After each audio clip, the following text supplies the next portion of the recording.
Good morning mga kabahay and welcome back po dito sa aking YouTube channel. So dito ako ngayon sa San Tevi sa may San Pablo, Laguna para ipakita sa inyo ang bagong model unit na ino-offer nila dito sa project nito. Actually may video na ako before ng mga unit ni San Tevi pero nung sa phase 2 kasi nagkaroon sila ng mga revision sa kanilang mga model unit.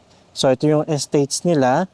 Medyo mas pinaliit nila ng konti ang floor area pero same pa rin naman ng 3 bedrooms with 2 toilet and bath and balcony. So maganda pa rin naman at very reasonable ang mga price nila, no? So itong si estates nila ay merong minimum lot area na 80 square meter and a floor area of 57.4. Okay? So 3 bedrooms, 2 toilet and bath, complete turnover and available through bank financing. By the way, ako nga pala si Chad Ricaport, isa po akong real estate broker. Okay? So meron na rin po siyang carport and balcony. So, ikutan muna po natin yung property. So, single attached po si estates, kaya po meron siyang firewall. Yung 80 square meter po na lot area niya, dito po mag-start sa firewall niya. And then, meron ka pang setback dito sa harapan, ano? So, I think mga nasa 4 meters itong setback sa harapan, kung mula dito sa kanyang sidewalk hanggang dito sa kanyang pader. So may porch pa rin siya dito. Ito yung pinaka-carport niya na ganyan na rin po itsura. May semento na rin po, no? Okay, so kung 80 square meter na lot area, possible diretso po hanggang dito sa mga pader na to. Okay. Hanggang dito po sa fence na to. And then, pansin nyo po, may firewall din po siya sa likod.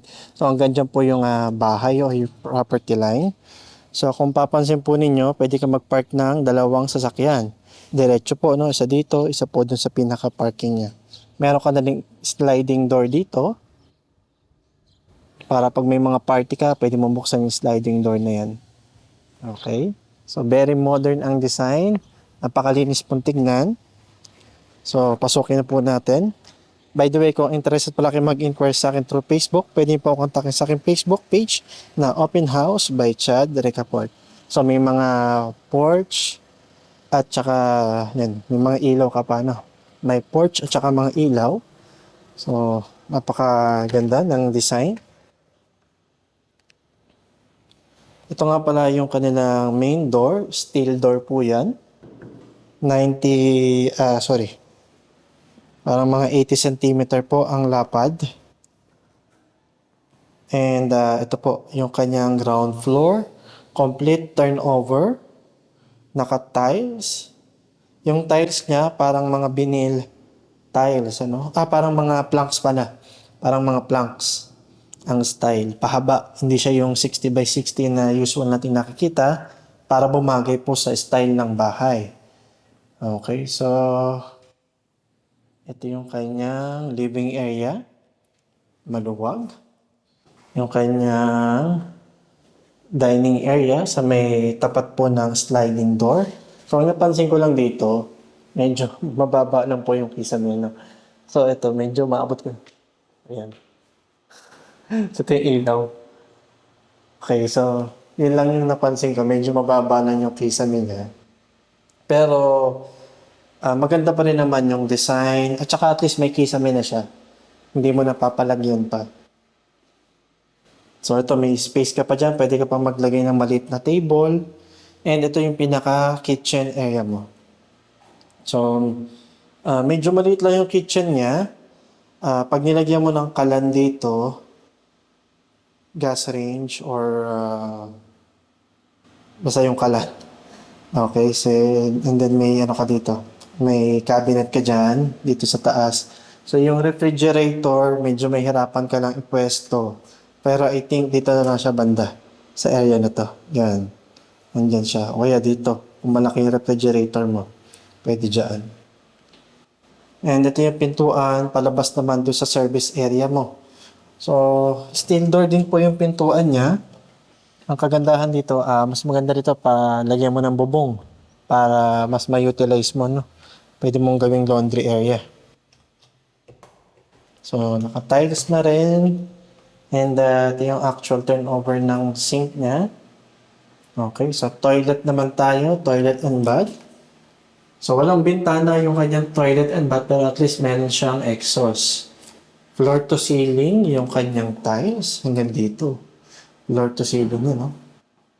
And maganda yung mga toilet at lavatory na ginamit niya. So may mahabang pedestal dito and itong kanyang toilet niya one piece, buo. Wala siyang putol dito, so buong buo siya. Okay, so maganda. And flash door naman to, ang pintuan niya. So akit naman tayo ngayon sa second floor. So ito yung kanyang hagdan. So tinatakpan lang nila ng plywood.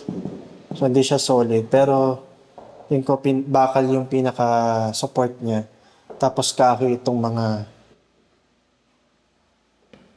steps. And then flat bar at square bar. Ayan.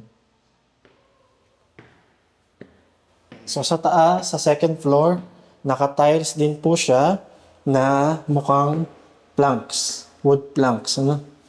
So dito muna po tayo sa toilet and bath. Okay, so malaki tong toilet and bath niya. Compare mo dun sa toilet and bath sa baba, medyo may usngat pang konti dito. At may bintana, no? Floor to ceiling din yung tiles. Yung shower head niya. Okay. So, kumpleto. Mas maganda itong toilet and bath dito sa second floor. Ito naman yung kanyang first bedroom. Ito naman yung kanyang mga bintana. And lahat ng kwarto niya meron na pong butas for window type aircon. So sa palagay ko, kung maglalagay kayo ng kama, single size bed, nandito yung headboard sa part na to. And pwede kang maglagay ng cabinet dito. Maliit na cabinet o kaya mataas, pwede rin naman. Basta hindi matatakpan yung switch. And then, since naglagay ka ng single size bed, pwede ka pang maglagay ng maliit na side table dito. Okay? Yung mga pintuan niya, may mga design na rin. Maganda. Okay, may maliit ka pang hallway dito, palabas po ng balcony mo. And then dito naman, meron kang malaking second bedroom. So mas malawak ito, mas malapad pala, mas malapad siya compare kay first bedroom. Ang disadvantage lang ito, isa lang yung bintana niya. So mas maganda yung ventilation at saka yung lightings dun sa isang kwarto. So same pa rin, siguro pwedeng double size bed. Ganyan, medyo masikip lang. Tapos maglagay ka ng maliit na side table. Yung cabinet mo dito pa rin sa part na to. So yung mga kisame niya, medyo mas mataas siya compare dun sa kanina. Kasi pansin nyo, hindi ko na po maabot itong mga ilaw niya. So ayan. So ang height ko pala ay 5'8". Tapos naabot ko yung mga ilaw niya. And then ito naman yung master bedroom. So, sliding window lahat ng mga bintana. Pero ito medyo nilagyan nila ng bar dito para magmukhang French Mediterranean talaga. Okay. And then, yan. Diba? So, malaki to. Siguro saktong-sakto ang double size bed. And then, dito pa rin yung cabinet mo. Yung headboard mo, dito mo ilalagay sa part na to. So, nakabalagbag yung kama mo. So, maluwag. Doon mo maximize yung master bedroom. So, dito naman, ito naman yung kanyang sliding door na binagay din nila. May mga bar din sa gitna. So, naka-tiles and may railings na bagay sa style ng bahay. Ano? Okay, so yun naman yung kanilang duplex na si mansion. So, may video din tayo niyan. Okay. So, ano po ba sa palagay ninyo? Worth it ba para sa price niya na 3.5 million? Yung computation po, ipa-flash ko sa screen ninyo. Check nyo na lang. So, yan. O kaya i-download nyo yung link sa description. O di ba, paglalabas ka doon sa main door, parang may arko. Okay. So ayan, may mga tinatayo sila sa phase 1 nila, ang dami na pong nakatayo. At marami pa pong tinatayo. Sa phase 2 nila, may mga kino-construct na rin po, no? So ito yung ating estate, single attached, very affordable, napakaganda at kompleto na. Wala ka nang hahanapin pa. Siguro bakod na lang talaga ang kulang. Pero napaka-complete na talaga yan, no?